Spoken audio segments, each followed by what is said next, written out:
Fala pessoal, tudo bem com vocês? Vamos aqui para a parte 2 do nosso episódio. Nesse episódio de hoje nós vamos falar sobre ações trabalhistas. Uma ação trabalhista pode quebrar uma empresa? Estou aqui com a minha amiga Roberta Rayane, advogada, certo? Ela vai falar sobre esse assunto aqui hoje com a gente, porque às vezes algumas empresas negligenciam segurança e saúde no trabalho e pensam que uma ação não vem. Vamos aos nossos patrocinadores do nosso episódio de hoje. Nosso primeiro patrocinador, DRL Consultoria. A DRL Consultoria é uma empresa 100% especializada em segurança no trabalho. Então você que está precisando aí da sua documentação de segurança no trabalho, fazer envios ao e-social, conta com a gente que a gente está aqui para melhor te atender. Vou te dar aqui um resultado muito bacana de um cliente. Quando nós começamos com a consultoria em segurança no trabalho, a empresa podia sofrer essa sanção aqui, ó, até R$41 mil. E aí nós sentamos, montamos um plano de ação, a empresa abraçou a ideia. Alguns meses depois, certo? Nós conseguimos zerar 100% passíveis trabalhistas, multas que poderiam ser aplicadas pela empresa, certo? Esse é o nosso trabalho da consultoria em segurança do trabalho. Então, você que gostou, entre em contato com a gente, segue a gente lá no nosso Instagram, DRL Consultoria. Fala comigo, Davi Lopes, que eu terei o maior prazer em te atender. Vamos falar do nosso outro patrocinador? Protege Locações, do meu amigo Igor Mota. Precisou de proteção coletiva para o seu canteiro de obra? Fala com a Protege. A Protege é uma empresa especializada em proteção coletiva. O Igor ele tem mais aí de 20 anos trabalhando nesse segmento de proteção coletiva para canteiros de obra, como plataforma primária, certo? A montagem da plataforma primária, rede tipo U, rede de segurança no trabalho, rede tipo V, que vai substituir as bandejas secundárias, tela de fachada, montagem aí da sua tela de fachada, linha de vida para a fase de estrutura de concreto, sistema de guarda-corpo e a inovação que ele está trazendo, a mini grua, o multiguincho e a balança elétrica, tanto elétrica como manual. Entre em contato com o meu amigo Igor, ele vai ter o maior prazer em te atender, certo? Para trabalhar lá com a Protege Locações. Medvida é a empresa da minha amiga Janara e da minha amiga Lani, uma empresa especializada no serviço de medicina do trabalho, certo? Quer fazer o ASO do seu colaborador, quer fazer os exames complementares, entre em contato com a Medvida. A Medvida trabalha com ASO, audiometria, acuidade visual, espirometria, uma gama diversas de exames complementares. A Medvida fica localizado na rua Princesa Isabel, 960, no centro. Fala com a Janara e com a Lani, certo? Tá aqui os contatos, o contato dela. Janara e Alane, que elas terão o maior prazer em atender vocês, beleza? Minha amiga Roberta, certo? Seja muito bem-vinda aqui à nossa parte 2. E hoje vamos falar aí sobre o assunto do momento aí, sobre essas ações trabalhistas, né? Que tem, assim, nas empresas. E aí eu costumo dizer que esses últimos 3 anos que passaram agora, eu vou falar DRL. Eu trabalho como assistente técnico em perícia e aí a gente, pelo menos uma vez aí a cada 2 meses, eu, Davi, tenho pego alguma assistência técnica em perícia, aí, ou insalubridade ou periculosidade. E aí eu te convidei para a gente falar sobre isso, certo? Os números são altos e pode quebrar uma empresa? Com certeza. Uma ação trabalhista? Com certeza. Quando a empresa está no polo passivo daquela ação, a Justiça do Trabalho ela não está preocupada se ela é uma empresa de grande, pequeno ou médio porte. Ela está preocupada em zelar pelo direito do empregado, em saber se o empregador ele cumpriu o que ele precisava ter cumprido em relação àquele empregado. Se a condenação foi 50 mil, aquilo ali vai acabar com aquela empresa. Infelizmente vai, paciência. A Justiça do Trabalho vai entender que o empregador devia ter pensado nisso em caráter preventivo. Não agora. As consequências é com ele tem que arcar. Por isso a importância de se investir em segurança do trabalho. Roberta, no teu dia a dia aí, né, você comentou que está há 3 anos como advogada, mais um período de estágio. Talvez nesses teus 4, 5 anos aí na área do direito, você enxerga que vocês, assim, no teu dia a dia, no teu bate-papo aí com os amigos advogados, vocês pegam mais ações, assim, do âmbito trabalhista, mas assim, os direitos trabalhistas que não foram cumpridos, certo? O empregador não pagou verbas rescisórias, FGTS, esse é ou não, ele negligenciou segurança e saúde no trabalho. Os assim. dois. Os dois caminham de mãos dadas. Sim, sempre a ação pede as verbas trabalhistas e sempre vem alguma coisa de segurança do trabalho. 99% das ações que eu pego, como eu te falei, eu advogo para empregador, eu advogo para as empresas, e 99% das ações que a gente pega, elas têm alguma coisa de segurança do trabalho. Hoje em dia eles estão caindo, eu até brinco dizendo que os advogados de reclamante descobriram as NRs. Porque em toda ação, assim, tem alguma coisa de segurança do trabalho. Antes era só insalubridade e periculosidade. Insalubridade e periculosidade. Hoje não. Hoje eu tenho a NR24, eu tenho a NR17, a depender do caso. Eu tenho, enfim, as NRs estão cada vez mais presentes nas ações trabalhistas. E aí, eu não sei se é o teu caso, eu atuo muito na construção civil, certo? E um caso que me chama muito a minha atenção é a questão dos eletricistas. Eu já vi, assim, nos últimos 3 anos, eu já vi alguns casos de eletricista como, assim, para situar você que está aqui vendo a gente, um eletricista de canteiro de obra, a gente pode se dizer que existem 2 segmentos dele. Existe o eletricista que trabalha na produção, que ele trabalha 100% desenergizado. Não tem energia, porque a obra está montando. Então ali ele está trabalhando, ele está montando uma caixinha 4x2, ele está passando um eletroduto, ele vai passar a fiação. Não tem energia.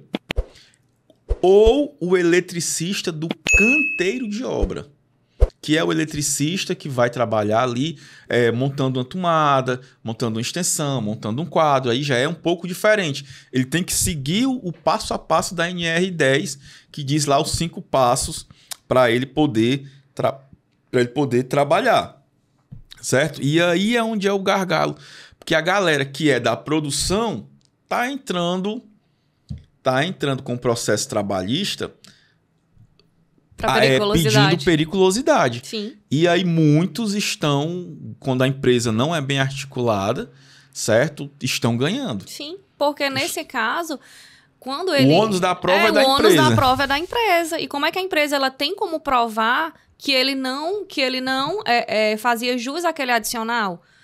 Demonstrando as medidas de NR10, demonstrando a aplicabilidade da NR10. E quando chega o empregador simplesmente não tem. Ele não tem como comprovar, ele não tem o EPI. Quem é que vai... Quando você fala, poxa, vamos comprar aquela luva, esqueci o nome agora. Para baixa tensão, de proteção. Aquela luva é R$200. Só de você falar, o empregador já dá 3 pulos para trás. Não, porque assim, tem a luva e tem uma luva de cobertura. Sim. Então, assim, são medidas que só são vistas... É caro assim... É um investimento na NR10, então ninguém quer. Agora, quando chega a ação... Mas é que vale aquela coisa, a gente saber... O que é gasto e o que é investimento. Um último caso que eu peguei, a pessoa estava pedindo R$80 mil. Sim.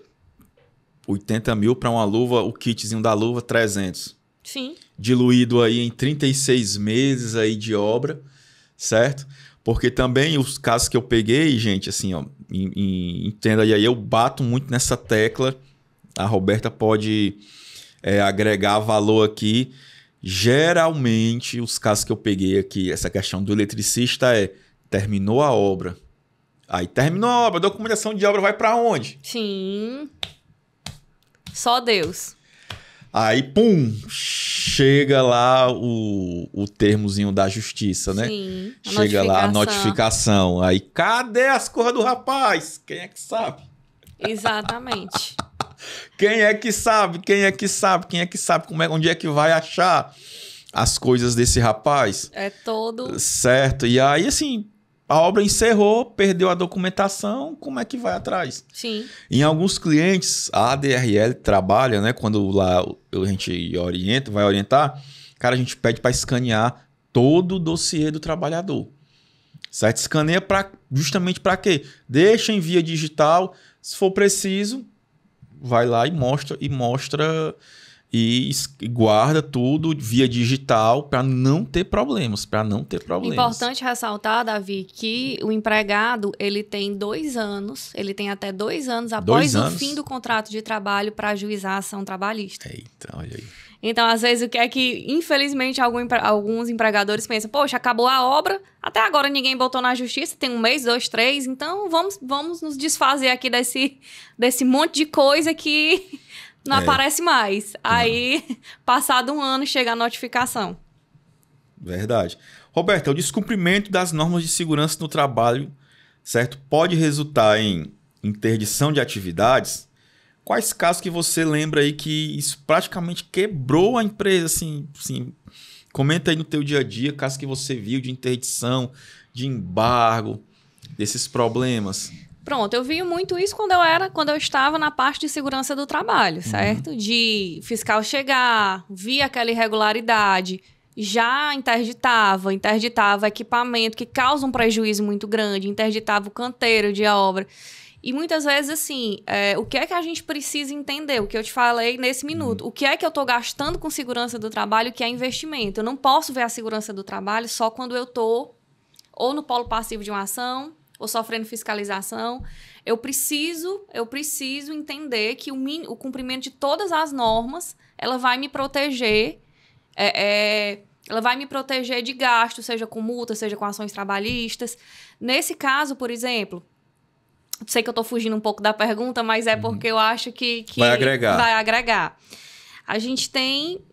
Muito comum eu ver nos meus clientes pessoas que compram EPI, gastam com EPI, tem até um técnico de segurança, mas às vezes um pobre de um técnico para 50 locais. E aí o cara paga de novo, paga a multa trabalhista, paga a multa quando o fiscal vai, porque chega lá não tem assinado. Que o cara recebeu o EPI. Aí esse mesmo cara vai lá e entra com a juíza a ação trabalhista. Ele paga de novo. Então, assim, se uma empresa é de pequeno porte, ela não aguenta. Ela simplesmente não aguenta. E às vezes até comprou o EPI. Ela só não tem a efetividade de ter uma equipe de segurança que realmente faça aquilo ser cumprido. Às vezes não tem um, mas precisa de 3 técnicos. E acaba que uma empresa que ela não tem o bolso muito robusto, ela vai quebrar. Porque ela vai pagar 3 vezes por a mesma coisa. Ela vai pagar pelo EPI, ela vai pagar pela multa na fiscalização e ela vai pagar pela ação trabalhista. Muitos empresários subestimam a importância de documentar corretamente contratos e jornadas. Quais os riscos jurídicos que isso traz, Roberto? Pronto. Quando eu sou empregador, eu tenho algumas obrigações. Seja de entregar EPI. Quando eu tenho mais de 20 funcionários, a obrigação de ter um registro de ponto é meu. Quando eu tenho essas obrigações, o ônus da prova se torna meu. Então, eu que tenho que provar que eu não botava meu trabalhador para fazer horas extras sem a remuneração. Eu que tenho que provar que eu entregava o EPI, porque a lei me obriga, como empregador, a fazer essas coisas. Então, quando ele vai lá na Justiça do Trabalho e alega que eu não fiz, o ônus de provar que eu fiz é meu. Como empregador. Certo, massa. Mas você já presenciou algum caso assim que tu tá no teu cliente certo e o teu cliente esqueceu de cumprir, assim. Você olha assim, rapaz, cara, tu esqueceu, bicho. Eu digo isso porque eu tive um cliente que eu tava agora recente. E aí a obra começou, eles me contrataram, e aí eu ia lá, a obra começou a subir. E eu disse, gente, cadê as proteções coletivas? A documentação, né? Gente, cadê a linha de vida? Não, vamos alugar alugou a linha de vida, mas não seguiu o projeto. Tá errado. Vai dar uma meleca. Aí o que aconteceu? O fiscal foi lá, embargou a obra. Aí às vezes a vontade da Davi, gente é dizer... Mês passado, tive um cliente que nós tivemos 14 autuações só de documentação. Uma delas, o PGR não estava assinado pela empresa. Cara... Então, assim, eu torno a te dizer, eu trabalho para clientes que são empresas grandes, mas uma empresa de médio, pequeno porte, ela não vai aguentar 14 multas, embargos, por conta de... Outra vez, a mesma empresa levou uma autuação porque não comunicou, não tinha o comprovante que comunicou do processo eleitoral da CIPA. Ao sindicato. Tá entendendo? Então, assim, como tu diz, uma gatinha não vai aguentar. É verdade. Verdade. E os fiscais hoje, o que é que eu vejo? Até pelos meus clientes, eles estão indo muito em documentação. Na minha época... Ipsilitre... Exatamente. Na minha época, era muito uma questão do ambiente em si. O ambiente está seguro? Pronto, eu vou te dar até tal dia para me mandar a documentação. Às vezes via uma documentação que não estava, o fiscal às vezes até chegava na obra. Gente, ó, como o ambiente, o contexto do ambiente está seguro, vamos lá, Hoje não, hoje eu vejo que eles estão chegando, tá errado? Pá, multa. Não tem a ata da CIPA? Multa. Não tem essa história de para depois mais. Eu estou notando que eles estão indo muito para documentação e está sendo multa de imediato. Eu recordo que essa semana eu peguei um cliente, assim, eu nunca vi. Eu tenho 20 anos que eu atuo em canteiro de obra, certo? Isso é reincidente, questões do foco da dengue. Mas chegou o fiscal lá de prefeitura e, irmão, tacou a caneta. Aí quando eu nunca vi isso. Sim. Mosquito da dengue, assim, geralmente às vezes vem um agente de endemias. Aí quando é muita reincidência, ele, se vocês não cuidarem, não tiverem a devida precaução, a gente vai denunciar e vem alguém para multar. E a empresa cuida ali, tudo e tal, faz as ações, aí ele volta e vê, não vou chamar não. Mas assim, já chegou de cara, pá, multou. Caramba, rapaz. Não tô te dizendo que... Tá brincadeira. Roberta, existe algum ponto cego na legislação que, se ignorado, pode levar, assim, uma empresa promissora a falir? Existe, assim... O que é que tu enxerga, assim, da documentação? Não, Davi, mas tem essa questão... Se a empresa trabalhar com um cara avulso, ele pode gerar... Sim, o trabalho avulso. A própria segurança do trabalho é o exemplo de que tu falou, que a gente, assim, às vezes não se investe, não se paga, não se compra o EPI, não faz isso quando tá tudo bem, até chegar um fiscal, até vir as ações. Então é um ponto cego, porque eu não tô vendo ali de imediato. Às vezes eu passei, tem empresa que passa 3, 4, 5 anos e aí não sei como consegue ir empurrando com a barriga, mas também quando chega... Dependendo do porte daquela empresa, ela pode vir a falir. Vai uma empresa de pequeno porte, 3, 4, 5 trabalhadores, ajuizam a ação pedindo insalubridade, a empresa não tem EPI, não tem nada, como é que ela vai provar que que aquele risco estava mitigado? Ela vai ter que pagar. Se ficar provado que ele devia a insalubridade, ela vai ter que pagar. E aí? A empresa não aguenta. É verdade. Aí, o pequeno e o médio empreendedor aí é complicado às vezes você empreender, mas também é uma oportunidade para a gente da área de segurança enxergar isso daí. Sim. E trabalhar isso junto ao cliente, certo? Eu me lembro quando chegou o E-Social. Os caras... Davi, o que é social, não sei o que. Não, cara, isso é um direito que você vai dar pro seu trabalhador. Antes não se fazia o PPP no formato que era. Agora tem que fazer no formato digital, né? Eu costumo dizer que o E-Social para a segurança do trabalho é um maior benefício, porque quando a pessoa trabalhou uma vida toda, que vai chegar para se aposentar, certo? Tem aquele sair, não, tá faltando PPP. De quanto? 1.900 e não sei quando a empresa faliu. Meu Deus, como é que vai atrás? E a Previdência, quando ele chega lá, meu filho, eu tenho ou não tenho? Sim. Se não tem, eu não posso lhe dar o benefício. Certo? E tem que estar correto, né? E tem que estar correto. Tem que ter e estar correto, porque é só ter... Roberta, dessas questões, ações trabalhistas para insalubridade, qual é, assim, o agente que sempre que você pega nas tuas perícias, não, nas tuas ações, que sempre está se repetindo? Ruído e calor. Ruído e calor... É os campeões. Campeões... É os campeões de longe. Porque assim, Roberto, aí onde é o ponto da empresa? A empresa não dava o EPI, pronto, ultrapassa o limite. Vamos lá para a nossa área da construção civil. Bora lá. Eu tenho um carpinteiro, certo? O carpinteiro, ele tá exposto ao ruído. Você vê pelo PGR, você vê pelo PCMSO, ele está exposto ao ruído. Não tem como o carpinteiro não estar exposto ao ruído. Ele tá ali na serra circular, quando ele sai da serra circular, ele vai pro martelo, que é um ruído intermitente, então ele está exposto. Então, logo, eu como empresa tenho que provar que ele tinha os equipamentos para proteção auditiva. Já é um ônus meu, aquela história do ônus da prova que eu te falei, já é um ônus meu ter que mostrar que eu dei esse EPI para ele, porque é inerente à função aquele risco. Então, quando o cara chega e pede a insalubridade por ruído, o cara vai fazer a perícia, o perito vai lá ver, vai constatar que o ambiente também, que é o ambiente da carpintaria é um ambiente que tem ruído, não tem como. Altamente ruidoso. E aí ele chega e diz, tudo bem, o concha mitiga esse ruído, o protetor, tipo concha mitiga esse ruído. Você tem, a empresa tem, porque hoje nas perícias o perito já vai em cima. Você tem esse comprovante? Não, eu deixava ali no preguinho da carpintaria e quem queria usava, é para todo mundo. Insalubridade, deferida. E aí, não tem pra onde correr. Verdade. Às vezes, eu sempre costumo dizer o seguinte, cara, a ficha de EPI é um dos itens importantíssimos em uma ação trabalhista. Eu achava na época de segurança do trabalho. Depois que eu fui pro direito, eu tive absoluta certeza, porque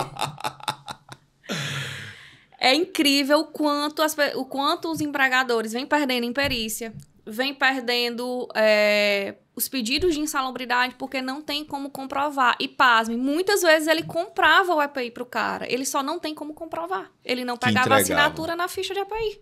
Que entregava, A ficha de EPI é um item importantíssimo.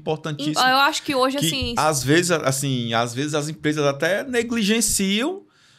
Não, mas pega aqui, vai produzir, pega aqui, vai, depois anota. Depois anota, o problema é esse, depois anota. Aí depois o cara briga com o encarregado, fica de mal, aí se vê na justiça.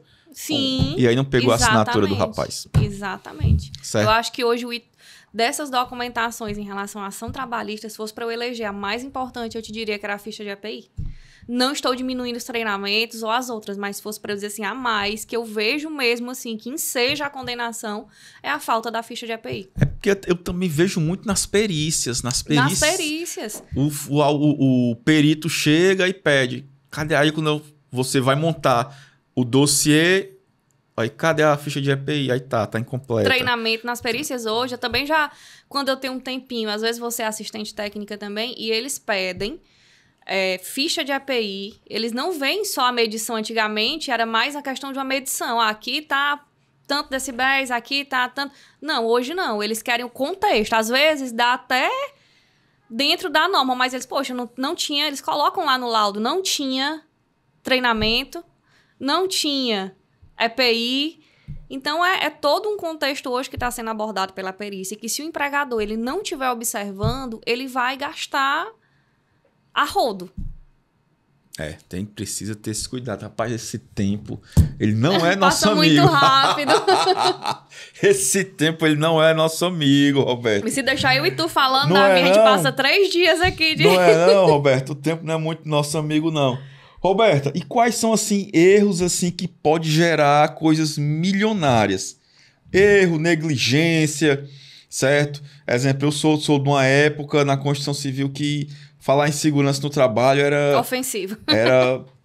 A gente era meio que, vocês só querem parar as obras. Não, cara. Aí quando começa a chegar, as coisas começam, não, segurança é importantíssimo. Uma vez um engenheiro me chamou de fariseu cobrador de imposto. Tu sabe até quem é. Mas, assim, o EPI, como eu te falei, a ficha de EPI, a entrega do EPI, o treinamento sobre o EPI,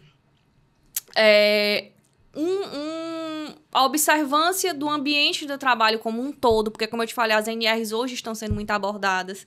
Peguei uma ação com pedido de rescisão indireta esses dias, que a única coisa que o cara alegava para ensejar a rescisão indireta era a NR24. Não tinha hora extra, não tinha acúmulo, era só NR24. E aí... Condições sanitárias de ambiente de trabalho. Exatamente. Então, assim... A observância do contexto do trabalho, como é que tá o refeitório do meu trabalhador, como é que tá o banheiro. Isso tudo antes não era visto, isso tudo antes era com... não vou botar uma pessoa para estar limpando aqui direto, para estar cuidando disso direto. Hoje, a NR24, depois de insalubridade e periculosidade, também está sendo uma das nossas campeãs em ações trabalhistas. Caramba. Então, não só aquela documentação em si, mas uma pessoa, uma equipe de segurança boa que possa zelar pelo meio ambiente, porque hoje em dia todo mundo tem um celular. Então, essas questões que eu comentei da periculosidade, teve uma... Esse cara foi... Ele ia fazer a manutenção no quadro elétrico, aí pedia para auxiliar filmar. Sim. Ele trabalhando sem a luva. Sim. Tô aqui, a empresa não me dá a luva. E o quadro está ligado. Aí botava lá o teste. Não, esse daí da NR24 era um blogueiro. Você só via filmagem lá em frente ao bebedouro. Olha aqui, bebedouro aqui. Em frente ao banheiro, aqui o chão do banheiro, aqui. Então, assim... Aí não teve perdão, A empresa, o que conseguiu foi fazer um acordo com ele para reduzir o valor. Certo? São coisas totalmente evitáveis, né? Evitáveis. Certo? Assim, fazer uma segurança forte, uma segurança... É oferecer... Eu sempre aprendi uma frase que eu digo muito nos meus clientes. Eu digo, olha, eu não posso apertar um parafuso fenda com a chave estrela. Você tem que me dar uma fenda para me apertar. E quando você coloca em perspectiva o gasto com segurança do trabalho, vou falar até gasto, vou nem falar investimento, com o gasto da falta de segurança do trabalho que repercute na esfera administrativa, na esfera judicial, na paralisação da produção, você vê que assim é discrepante a diferença de um para o outro. Se o empregador parar para colocar num papel... Ele vai ser, assim, o primeiro a querer fazer segurança do trabalho na empresa dele. Lembrei de um caso de uma empresa que eu dava consultoria. Eu fui lá a primeira vez, aí disse... Cadê o projeto daquele andaime? Não, na via... É bem ligeirinho, cara. Ligeirinho. Tem que ter aqui esse projeto. Não pode ter esse projeto. Certo? Aí eu digo, fecha comigo para fazer o projeto. Não sei o quê. Noutra, é muito caro. 15 dias depois. Cara, cadê o projeto? O pessoal tá trabalhando na plataforma, não tem projeto. No projeto não mostra onde é a linha de vida. Certo? Resumindo, aí teve a reunião de diretoria, eu mostrei a não conformidade. Não tem o projeto. Precisa ter isso aqui direitinho. Resumindo, eu recebo uma ligação do supervisor da empresa. Davi, eu preciso que tu... Eu tava saindo de um local e ia almoçar. Cara, tu tá onde? Mas eu tô aqui... Eu tava no Aquiraz, saindo do Aquiraz. Cara, eu preciso que tu vá aqui na obra urgente. Por que foi que houve? O Ministério do Trabalho chegou lá? Não, acabou de falecer uma pessoa. Nossa. Onde, cara? No andaime. Quem diria? No andaime. Cara, chego já lá. Pum, fui pra lá correndo. 3 dias depois, chega o fiscal... Um auditor fiscal, qual é a primeira coisa que o auditor fiscal pede? Cadê o projeto do andaime? Ônus da prova, aquela história que eu te falei. Como é que vocês deixam o cara trabalhar sem projeto? Não sei o que. Aí pronto, aí puxou onde eu quero chegar. A gente estava falando de custos. Eu acompanhei, a obra foi 100% embargada. Ficaram 30 dias embargado, todo o canteiro de obra. Imagine aí você que é empresário, um canteiro com 160 funcionários, entre mão de obra próprio e terceirizado, certo? Sem poder trabalhar. E o fiscal disse assim, não pode haver transferência de funcionário. Todos têm que ficar o dia todo aqui no refeitório. E detalhe, isso ainda pode ir para o âmbito judicial, porque a família do cara pode. Olha, eu fiquei 30 dias lá trabalhando para desembargar a obra, aí eu saí, certo? É um gasto. Eu saí, mas aí conversando com o engenheiro um pouco tempo depois, disse, cara, me fala aí quanto foi todo o custo assim, de vocês. Aí ele disse, Davi, até a obra voltar a funcionar, estava em R$700 mil. Quanto é teu projeto na época que tu cobrou? Era pelo menos 200? Risório. Você tá vendo? Quando você vai colocar em 700 perspectiva... mil E reais. detalhe, ainda podia ter ido pro âmbito judicial. A gente não Eu sabe se acredito que foi. ainda foi. Eu tive um outro colega que na empresa dele, depois que ele resolveu tudo isso com a família, pagou, ele não chegou a comentar valores, certo? De quanto pagou, pagou seguro, para adequar a obra, para voltar a funcionar. Depois que tinha todos esses pagamentos, quem chega pedindo uma ação de R$1,5 milhão. Ministério Público do Trabalho. Esse acidente fatal causou danos à sociedade. Então você tem que pagar. Tinha esquecido desse outro amigo da gente que também cobra a falta de investimento. A falta de investimento, a falta de proteção na empresa, certo? Ministério Público do Trabalho, e aí cobrando. E aí, assim, não sei como a gente nunca mais conversou sobre o caso, eu e ele, mas assim, imagine você, empresário, se chegar, pagou tudo, aí, não, tem mais R$1,5 milhão. Poxa vida, meu irmão. Sim. Tudo isso porque o projeto era caro demais. O projeto que não chegava nem a 2 mil era caro demais. Caro demais. Aí, assim, vá na balança pesar. Não, se você botar na balança, é o que eu sempre digo para meus clientes. Não acredite em mim, não. Faça um contraponto, bote aí na ponta da caneta de uma maneira superficial o que você está gastando com multa, o que você está gastando com ação trabalhista e o que você gastaria se você botasse mais um profissional de SESMIT, se você contratasse projetos bons, porque uma empresa boa para fazer seus projetos, seus programas. Não, assim, não é 1/5 do gasto. E o transtorno e a dor de cabeça, porque tudo isso não é só gasto, não. A gente está falando aí de desgaste emocional. Desgaste emocional. E aí eu me lembro que nessa empresa, assim, uma cena que eu, Davi, assim, levo pra mim, quando tava lá o cidadão no chão, chegou a família. Meu Deus do céu, que chega lá, rapaz, dá assim uma dor no coração da gente. E a gente fica sensação de impotência, 100%. Porque infelizmente, ele assim, o rapaz cai, né, veio a óbito e aí a família chega e potência pra gente total de segurança. Sim. Certo? E potência total. Mas, vamos lá, missão dada, missão cumprida, minha amiga. Muitíssimo obrigado por ter tá aqui com a gente, certo? Por compartilhar, certo? Você tá aí numa trajetória linda. Lhe desejo só sucesso para você. Obrigada. Na sua jornada e nos encontramos aí. Com certeza. Nos encontramos aí, né, nas assistências técnicas da vida aí, nos trabalhos da vida. Tá bom? Obrigadão, Roberto. Eu agradeço. Muito obrigado. Deus te abençoe. Galera, esse foi nosso episódio, certo? Então, você aí que é da segurança, que é empresário, que viu a gente, se liga aí como segurança e saúde do trabalhador é importantíssimo. Porque a negligência pode causar um dano gravíssimo para a empresa. Beleza?